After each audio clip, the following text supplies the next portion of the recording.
House లో ఉండేందుకు ఆ ఆరుగురికి అర్హత లేదా? బిగ్ బాస్ తెలుగు సీజన్ 8 మొదలైన 3 రోజుల్లోనే వాదోపదాలు స్టార్ట్ అయ్యాయి. మంగళవారం జరిగిన నామినేషన్స్ లో ఆరుగురు కంటెస్టెంట్స్ ఉన్నారు. మామూలుగా అయితే బిగ్ బాస్ హౌస్ లో మొదటి వారం నామినేషన్స్ 2 రోజులు పరిచయం కాబట్టి పెద్దగా వాదనలు జరగకుండానే 2 రోజుల్లో ఎవరు కాస్త తక్కువ కమ్యూనికేట్ అయ్యారని అనిపిస్తారో వారిని మాత్రమే నామినేట్ చేస్తారు. కానీ బిగ్ బాస్ 8 లో జరిగిన 2 రోజుల ఆటలోనే హౌస్ మేట్స్ మధ్య కొంత డిస్టర్బెన్స్ ఏర్పడింది. ఆ కారణాలే చెబుతూ నామినేషన్స్ వేశారు. బిగ్ బాస్ సీజన్ 8 లో మొదటి వారం ఆరుగురు నామినేషన్స్ లో ఉన్నారు.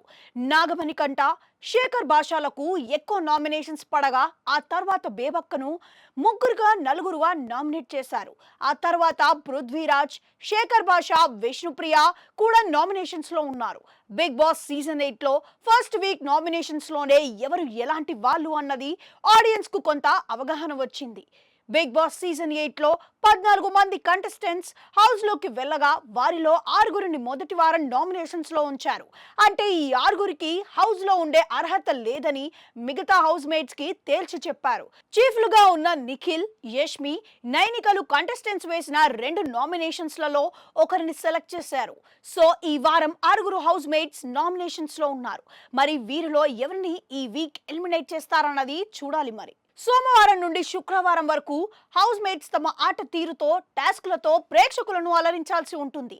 శని, ఆదివారాల్లో హోస్ట్ నాగార్జున వచ్చి హౌస్ మేట్స్ పర్ఫార్మెన్స్ గురించి మాట్లాడతారు.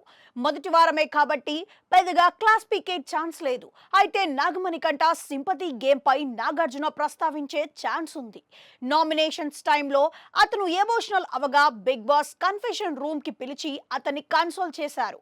అయితే ఈ వారం నామినేషన్స్ లో ఉన్న ఆరుగురిలో ఎవరిని ఆడియన్స్ ఇంటికి పంపిస్తారన్నది చూడాలి. మరి